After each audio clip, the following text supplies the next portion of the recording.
बघता आमचा सगळ्यांचा खटाटोप आहे। आज वाढदिवसाच्या दिवशी पण मी जाणीवपूर्वक माझा नगर जिल्हा आजोळ आहे, रावलीला देवळाली प्रवरेला मी जन्माला आलोय आणि त्याच्यावर सुरुवात मी माझ्या आजोळच्या जिल्ह्यापासून केलेली आहे।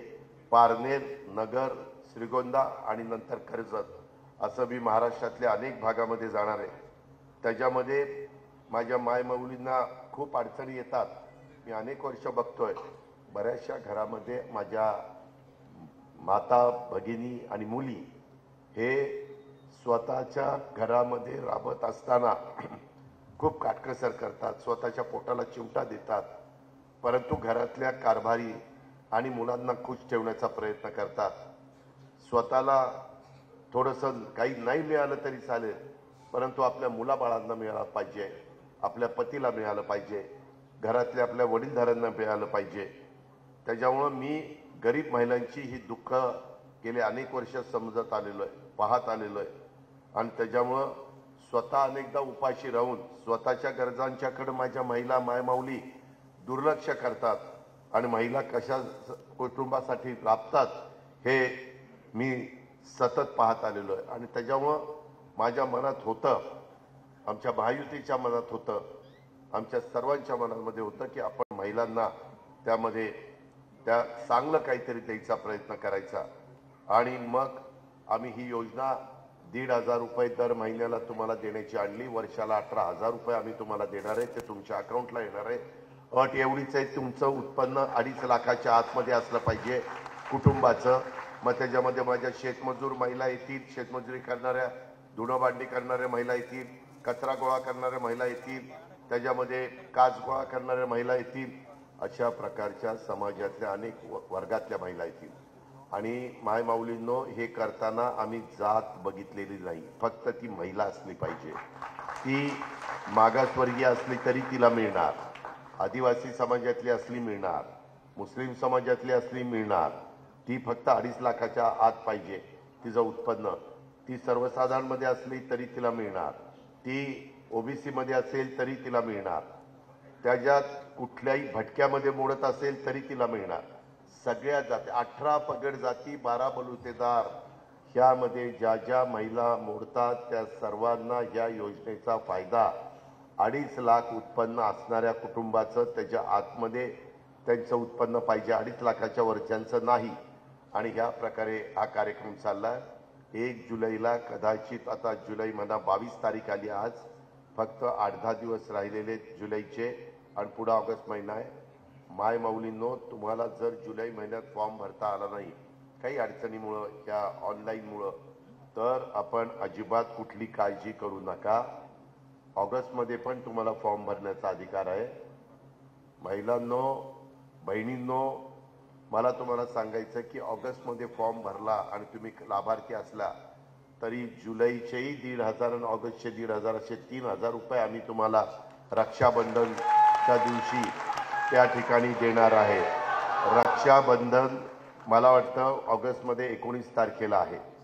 ही एक प्रकारची भाऊबीज समजा, एक प्रकारचं माझ्या महाराष्ट्रातल्या महिलांना सक्षम करण्याच्या करता, आर्थिक मदत करण्याच्या करता आणि तिनं स्वतःचा त्याच्यातनं जे प्रश्न अडचणी आहेत ते त्याच्यातनं सोडवा। एवढा मोठा पैसा 45 ते 50 हजार कोटी रुपये राज्यामध्ये दरवर्षी तुम्हा सगळ्या महिलांच्या हातात आले ॲडिशनलचे, तर ते मार्केटमध्ये काही ना काही खरेदी करण्याच्या करता दुकानामध्ये जाणार, किराणा मालाचं दुकान असेल, छोटं मोठं असेल, म्हणजे एवढी उलाढाल ही आपल्या राज्याची होणार आहे। फार विचारपूर्वक ही योजना आणली, तरी विरोधक म्हणतात काही नाही, चुनावी जुमला आहे, अमकं आहे तमकं आहे, म्हणजे विरोधच करतायत। वास्तविक चांगली योजना, मी पण विरोधी पक्षात कधी काही काम केलंय, एखादी चांगली योजना आल्यानंतर आपण कौतुक केलं पाहिजे, त्याच्यामध्ये पाठिंबा दिला पाहिजे, परंतु तशा पद्धतीने विरोधक वागत नाही। ही माझ्या आया बहिणींनी, सगळ्यांनी, मायमाऊलींनी लक्षामध्ये ठेवावं आणि ह्या प्रकारे ह्या योजनेचा आपण सुरुवात ऑगस्टपासून पैसे द्यायला करतोय। साधारण पहिल्या टप्प्यामध्ये दर 2 महिन्याला 3,000 असं त्याची घडी बसेपर्यंत करणार आहे, त्याकरता बजेटमध्ये तरतूद केलेली आहे। आपण सगळ्यांनी त्याचा अतिशय चांगल्या प्रकारे तुमच्या प्रपंचाच्या करता, तुमच्या संसाराच्या करता, तुमच्या स्वतःच्या जीवाकरता त्या रकमेचा उपयोग त्या ठिकाणी करून घ्यावा, अशा प्रकारची माझी तुम्हाला सगळ्यांना विनंती आहे। आज मी ही योजना आणत असताना मला अधिकाऱ्यांना पण सांगायचंय, मग ते आमचे प्रशासनामध्ये काम करणारे अधिकारी असतील, आमच्या अंगणवाडीमध्ये काम करणाऱ्या महिला असतील, आशा वर्कर असतील, की ह्या योजना आपल्या भगिनीला देत असताना, फॉर्म भरत असताना कुणालाही पैसे मागायचे नाही। महिलांनो, हा सगळा तुम्हाला मोफत फॉर्म दिले जाणार आहे। आम्ही त्याच्याकरता तुमचा फॉर्म जो भरून घेतोय त्याला आम्ही 50 रुपये देतोय, ते शासनातर्फे देतोय। म्हणजे जर एखादी अंगणवाडी मध्ये काम करणाऱ्या महिलेने तुमचा फॉर्म भरून घेतला, सगळ्या काही गोष्टी व्यवस्थितपणे करून घेतल्या, तर त्याची नोंद होईल आणि तिला त्याच्याबद्दलचे 50 रुपये मिळतील। त्याच्यावर तिला पण तसं आम्ही काही वाऱ्यावर सोडलेलं नाही, ती पण काम करते, ती पण आमची भगिनी आहे, ती आमची मायमाऊली आहे। अशा प्रकारे ह्या योजनेमध्ये आपण पुढे जातोय। त्याच्यामुळे कुणी चुका करू नका।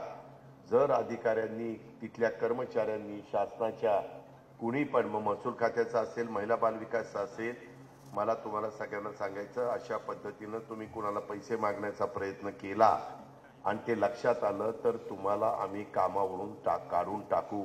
आम्ही काहींना कामावरून काढून टाकलेलं आहे।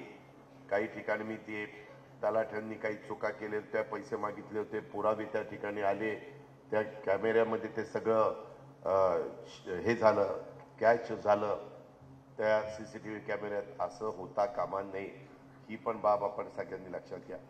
दुसरं, आम्हाला पुढे जात असताना अनेक वेगवेगळ्या अडचणी आल्या, की बाबा आज आमच्या गरीब कुटुंबामध्ये जन्माला आलेल्या मुलीला शिक्षण तर आमचं 10वी 12वी पर्यंत मोफत आहेच आहे, पण कॉलेजचं शिक्षण, मुलगी हुशार असेल, तिला डॉक्टर व्हायचं असेल, IAS व्हायचं असेल, IPS व्हायचं असेल, पायलट व्हायचं असेल, CA व्हायचं असेल, काय तिच्या बुद्धिमत्तेच्या जोरावर जे तिला व्हायचं असेल, परंतु दुर्दैवाने त्यांचे आई वडील हे गरीब असतील, आपल्या हातात नाही आपण कुणाच्या पोटी जन्माला यायचं, आणि गरीबाच्या पोटी जन्माला आलो म्हणून माझ्या मुलीला शिक्षण घेता येत नाही, ही खंत आई वडिलांना होती।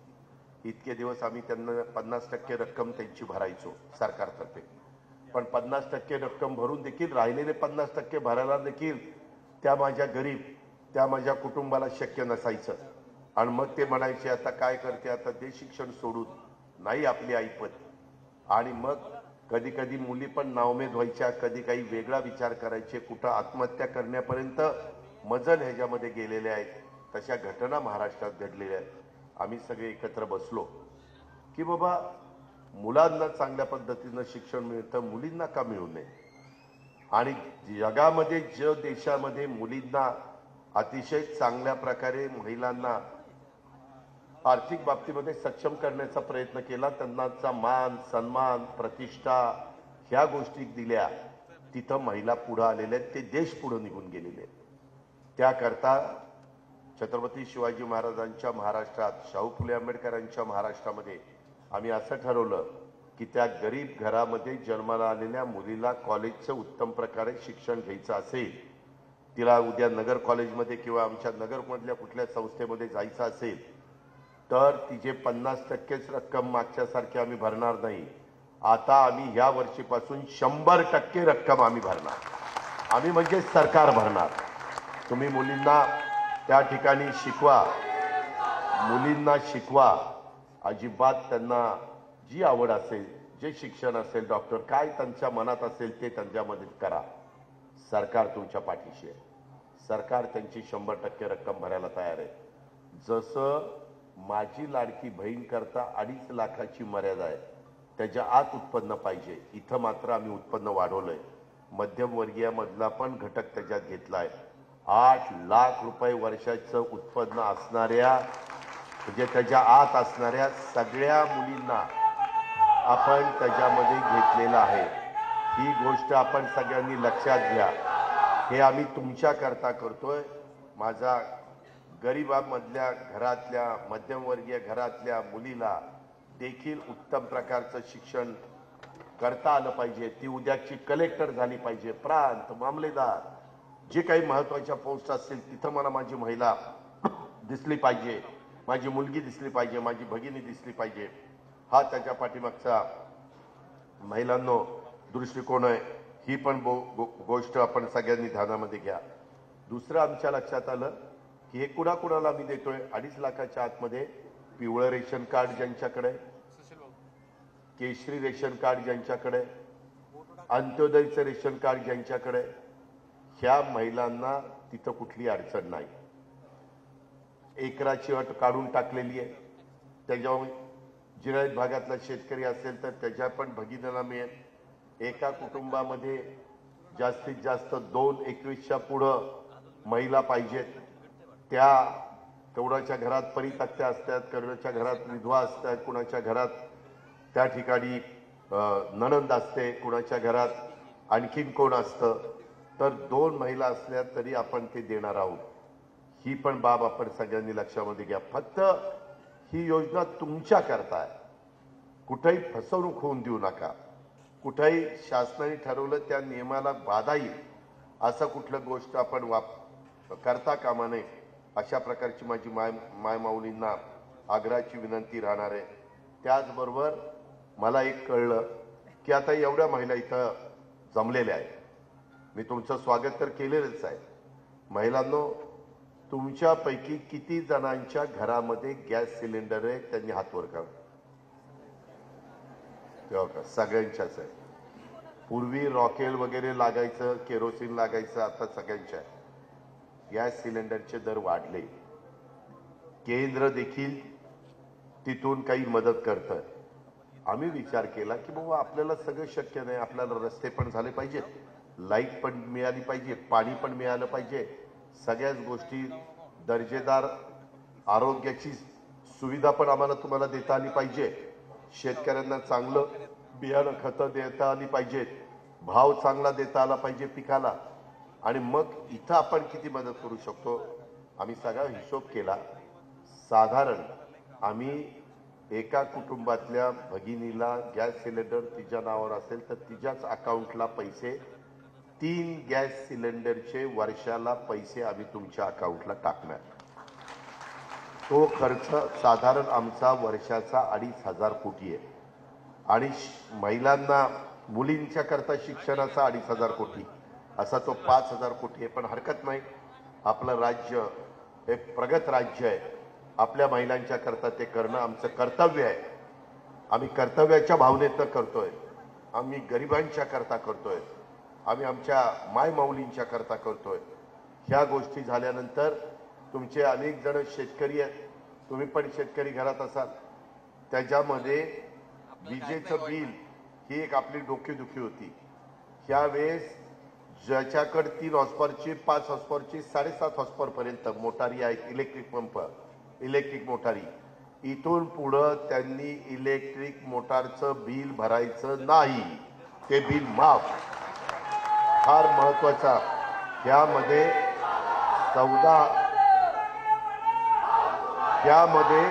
14,000 कोटी रुपयाचा भार शासनाने उचललेला आहे. कारण 3 हॉर्सपॉवर, 5 हॉर्सपॉवर, 7.5 हॉर्सपॉवर तसा लहानच शेतकरी असतो. त्या शेतकऱ्याला शेती करता काय काय त्रास होतो. मी पण शेतकरी, मला पण त्याची निश्चितपणे जाणीव आहे.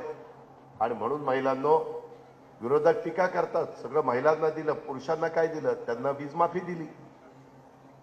त्या गरिबांच्या मुलामुलींना आम्ही स्टायपंड देतोय. साधारण दरवर्षी 10 लाख मुलामुलींना, 12वी झालेल्या, डिग्री घेतलेल्या, डिप्लोमा झालेल्यांना तो स्टायपंड देणार आहे. त्याच्यामध्ये 10,000 कोटी रुपये आम्ही त्या मुलामुलींच्या करता. त्यांना शिक्षण घेतात परंतु नोकरी मिळत नाही. आणि मग घरातले आई वडील नाराज होतात की काय करायचं आता. तो मुलगा नाउमेद होतो, मुलगी नाउमेद होती. म्हणून त्यांना 1 वर्षाच्या करता आम्ही प्रशिक्षण देणार. त्या कारखान्यांना सांगून त्यांचं तुम्हाला योग्य वाटलं तर तुम्हीच तिला परमनंट करा, त्याला परमनंट करा. जर तुम्हाला नसेल वाटत तर आम्ही पगार त्यांचा त्या काळातला स्टायपंड देऊ. आणि मग ती मुलगी किंवा तो मुलगा ते प्रशिक्षण घेऊन बाहेर पडले तर दुसरी कुठली कंपनीला त्यांनी सांगितलं की मला 1 वर्षाचा अनुभव आहे, सर्टिफिकेट राज्य सरकार देणार. आणि ते दाखवल्यानंतर हे जे काही बेकारीच्या संदर्भातलं संकट आमच्या मुलामुलींच्यावर आलेलं आहे ते दूर होण्याच्या करता देखील ह्याच्यातनं मदत होणार आहे। त्याकरता ती मुलांच्या करता, मुलींच्या करता, युवा शक्तीच्या करता ही योजना आपण त्या बाबतीमध्ये आणलेली आहे। ह्याची पण आपण सगळ्यांनी नोंद ह्या सभेच्या निमित्तानं, ह्या मेळाव्याच्या निमित्तानं घ्यावी, अशा प्रकारची माय माऊलींनो माझी आपल्याला सगळ्यांना आग्रहाची विनंती आहे।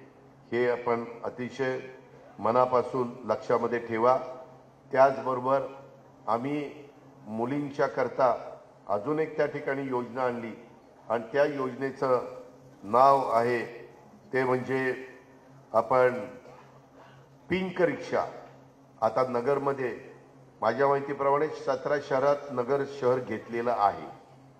आपण 300 रिक्षा नगर शहरात देणार। कुणाला देणार?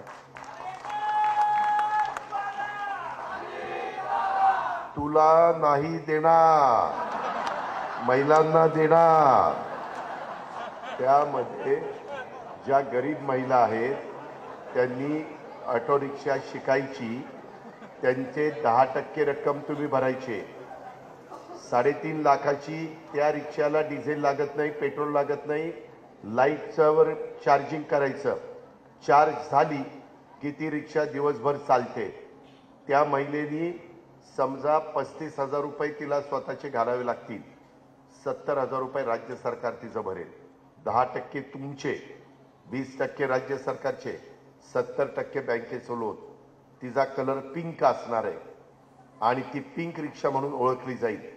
उद्याच्याला महिलांना रिक्षा जर कोणाची थांबवायची असेल तर पिंक असेल तर त्यांनी ती थांबवावी, का तर ती सुरक्षित आहे। महिला ड्रायव्हर, रिक्षा चालवणारी महिला दुसऱ्या महिलेला घेऊन जाणार आहे, त्याच्यावर भ्यायचं कारण नाही। कधी कधी काही जर वेळेस भीती वाटते की काय आपल्याला कुठं अडचण येईल का नाही, अशा पद्धतीनं तर तो देखील एक महत्त्वाचा निर्णय आपण घेतलेला आहे। त्याच्यातनं पण ती महिला आणि तिचं घर त्याचं उत्पन्न वाढणार आहे। 600 रुपयाचा हप्ता साधारण 250 रुपये, 220 रुपये रोज हप्त्याला बाजूला काढावे लागणार आहेत। 6,500 का 600 रुपयाचा महिन्याचा हप्ता आहे आणि काही वर्षांनी ती रिक्षा ही तुमच्याच मालकीची होणार कर्जमुक्त झाल्यानंतर। मग सगळेच पैसे तुम्हालाच तिथे राहणार आहेत। अशा प्रकारची ही पिंक ई रिक्षा ही आम्ही 10,000 महिलांना महाराष्ट्रामध्ये पहिल्या टप्प्यात 17 शहरांमध्ये देतो, त्याच्यात नगर आहे। आणि दुसऱ्या टप्प्यामध्ये काहींना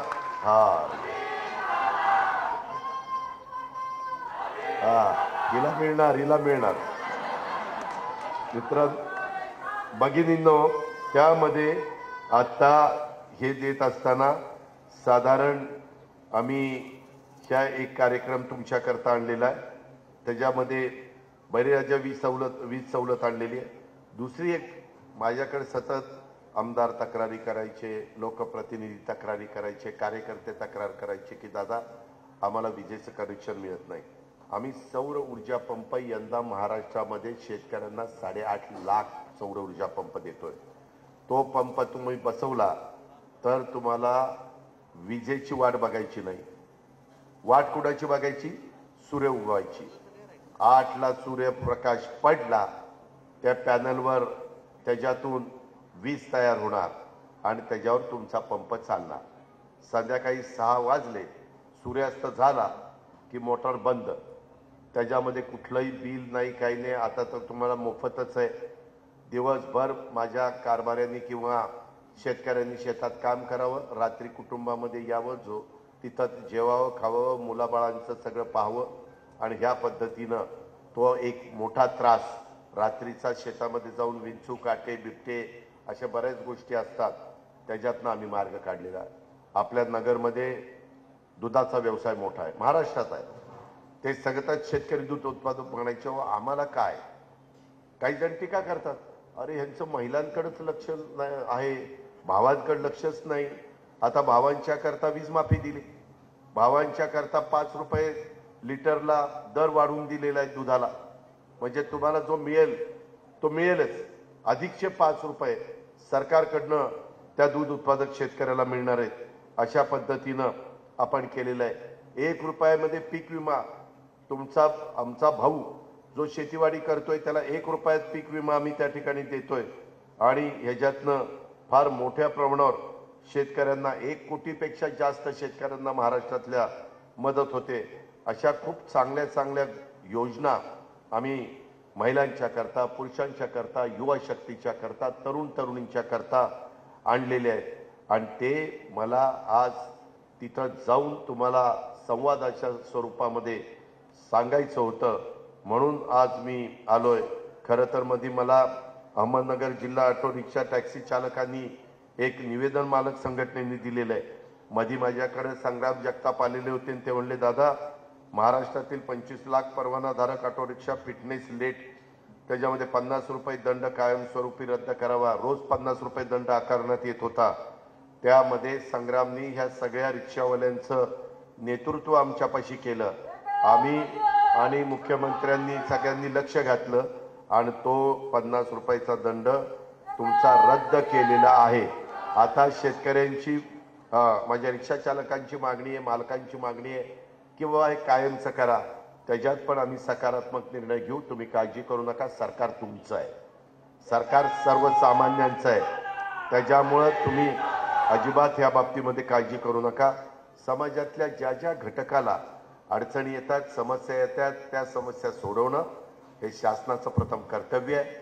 आमच्या अधिकाऱ्यांचं, प्रशासनामध्ये काम करणाऱ्या आमच्या कर्मचाऱ्यांचं यांचं प्रथम कर्तव्य आहे आणि त्याच्यावर देखरेख ठेवायचं काम आमच्या महायुतीचे कार्यकर्ते, पदाधिकारी आणि आमचे आमदार हे त्या ठिकाणी करणार आहेत। ही पण बाब आपण सगळ्यांनी लक्षामध्ये घेतली पाहिजे अशी माझी आपल्याला सगळ्यांना, माझ्या माय माऊलींना देखील आग्रहाची विनंती आहे। तुम्ही त्यामध्ये कधी काही आणखीन त्रुटी राहिल्या तरी तुम्ही केव्हाही आम्हाला सांगा, आमच्या आमदारांना सांगा की बाबा असा त्रास होतोय, आपण तो दूर करू। वयाची अट 21 ते 65 वर्षापर्यंत आहे, ती महिलेचे वय त्याच्यामध्ये तसं असलं पाहिजे। आम्ही आता एक नवी योजना देखील ती सुरू केलेली आहे मुलींच्या करता, ती पण योजना अतिशय चांगल्या प्रकारची योजना आमची आहे। त्यामध्ये आम्ही लखपती मुलीला लेक लाडकी योजना, जन्माला मुलगी आल्यानंतर तिच्या नावावर आम्ही पैसे ठेवणार आणि ती 18 वर्षाची होईपर्यंत तिला 1,01,000 रुपये टप्प्याटप्प्यामध्ये आम्ही देणार। 1,01,000 अशा पद्धतीनं मुलींना देखील त्याच्यामध्ये जे काही मदत पाहिजे ती मदत करण्याचं काम आम्ही केलेलं आहे। आत्ताच आषाढी एकादश झाली, वारकरी दिंड्यांना पण आम्ही अनुदान दिलं। महात्मा फुले जन आरोग्य योजना तुमच्याकरता आणलेली आहे। शेतकऱ्यांच्या करता केंद्राची 6,000 रुपये वर्षाला आणि राज्य सरकारची 6,000 रुपये अशी 12,000 रुपये दरवर्षी शेतकऱ्यांना देणारी योजना त्या ठिकाणी आणलेली आहे। अशा अनेक प्रकारच्या योजना महिलांनो, माय माऊलींनो आम्ही तुमच्याकरता आणलेल्या आहेत।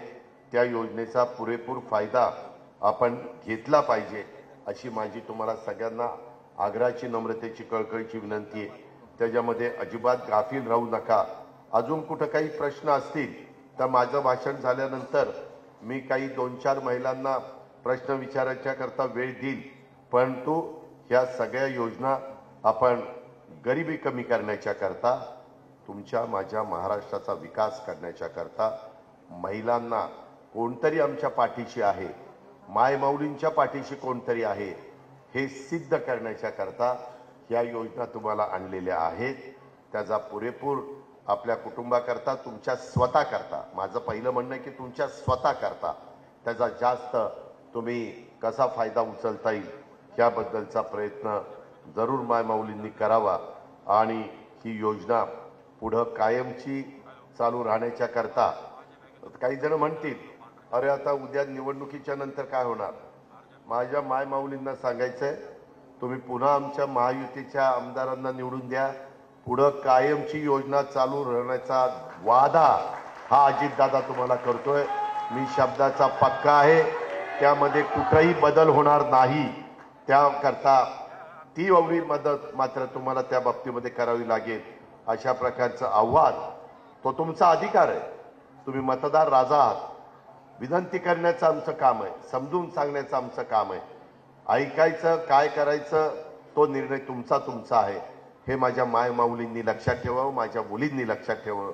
अशा प्रकारची विनंती मी आपल्याला सगळ्यांना करतो. मला रुपालीला आणि आदितीला सांगायचंय की हा कार्यक्रम झाल्यानंतर तुम्ही पुढच्या कार्यक्रमाला श्रीगोंद्याला जावा. मी लगेच येतो, परंतु कर्जतला मला उशीर होईल. नंतर तुम्ही कर्जतला पुढे जावा श्रीगोंद्याचा कार्यक्रम, कारण महिला 6च्या पुढे कर्जतमध्ये थांबणार नाही. रुपाली, त्या संदर्भामध्ये तुला मला सांगायचंय, मागं वैशालीला सांगायचंय, आदिती तुला पण सांगायचंय. तेवढ्या कार्यक्रमाच्या करता कदाचित ह्या आज आपला पहिलाच दिवस होता, त्याच्यावर आपलं थोडंसं गणित चुकलेलं आहे, म्हणजे टायमिंग चुकलेलं आहे. कारण शेवटी इतक्या मोठ्या प्रमाणावर महिलांना इतक्या वेळ तात्काळ ठेवणं मला तर माझ्या बुद्धीला पटत नाही. तर तेवढं म्हणजे मग तो श्रीगोंद्याचाही कार्यक्रम वेळेत होईल आणि तिकडचाही कार्यक्रम वेळेत होईल. अर्थात 2 घास खाऊन जावा, परंतु त्या पद्धतीनं तुम्ही पुढे जावा अशी तुम्हाला विनंती आहे. माझी महिलांना विनंती आहे की आत्ता जे काही मी तुम्हाला सांगितलेलं आहे योजनांच्या बद्दल, त्याबद्दल आपल्याला काही प्रश्न असतील, माझ्याकडे सगळं नगर जिल्ह्याचं रेकॉर्ड आहे. किती फॉर्म येत आहेत, काय फॉर्म येत आहेत, मला संबंधित अधिकाऱ्यांनी सगळं सांगितलेलं आहे. त्याच्याबद्दल दुमत असण्याचं काहीच कारण नाही. पण ह्या सगळ्याचा फायदा आपल्याला सगळ्यांना झाला पाहिजे. दुसऱ्या 2 गोष्टी मला तुम्हाला जाता जाता सांगायच्या की महिला बचत गटांना प्रोत्साहन देण्याची जी आपली योजना आहे, त्यामध्ये बचत गटांना फिरता निधी ह्या रकमा पूर्वी 15,000 होत्या. माझ्या नगरमध्ये देखील महिला बचत गट असतील, आहेत का? हात वर करा. आहेत. तर तुम्हाला 15,000 रुपये आम्ही देत होतो. आता मायमाऊलींनो आम्ही 30,000 रुपये त्याच्यामध्ये आता वाढ केलेली आहे. आता कम्युनिटी रिसोर्स पर्सन्स यामध्ये मानधनात वाढ झालेली आहे आणि उमेदच्या माध्यमातून ग्रामीण महिलांना सक्षमीकरण करण्याच्या करता 1,076 कोटी रुपयाची तरतूद केली. त्याचाही फायदा घ्या. आणि शुभमंगल सामूहिक नोंदणीकृत विवाह, यामध्ये शुभमंगल सामूहिक नोंदणीकृत योजना ही आमच्या मुलींच्या करता होती. त्यांना आम्ही 10,000 रुपये लग्न झालं की द्यायचो, परंतु आता ते 10,000 काही होत नाही. ती 10,000ची रक्कम आता 25,000 रुपये केलेली आहे. त्यामुळं ज्या मुलीला लग्न करायचं असेल, गरीब आमची भगिनी असेल, आमची मुलगी असेल, तिला ती शुभमंगल सामूहिक नोंदणीकृत विवाहाच्या करता तो निर्णय आम्ही घेतलेला आहे. त्याही गोष्टीचा नोंद आपण घ्यावी. आणि आम्ही आता इथनं पुढं मी माझं नाव लावायचो अजित अनंतराव पवार. आता आम्ही कायदा केलेला आहे. 1 मे 2024 नंतर जन्माला आलेल्या प्रत्येक व्यक्तीच्या नावाची नोंद शासकीय दस्तऐवजामध्ये पहिल्यांदा आता नाव अजित लागेल. त्याच्यानंतर माझ्या आईचं नाव आशा आहे, अजित आशा, आणि मग माझ्या वडिलाचं नाव अनंतराव पवार लागेल. म्हणजे अजित आशा अनंतराव पवार. तुम्ही मुलाला जन्म देता, नाव मात्र बापाचं. आईचं का नाही? आईचा अधिकार नाही? आईचा अधिकार आहे. त्याकरता मुलाचं नाव घेतलं की नंतर आईचं नाव, नंतर बापाचं आणि नंतर आडनाव.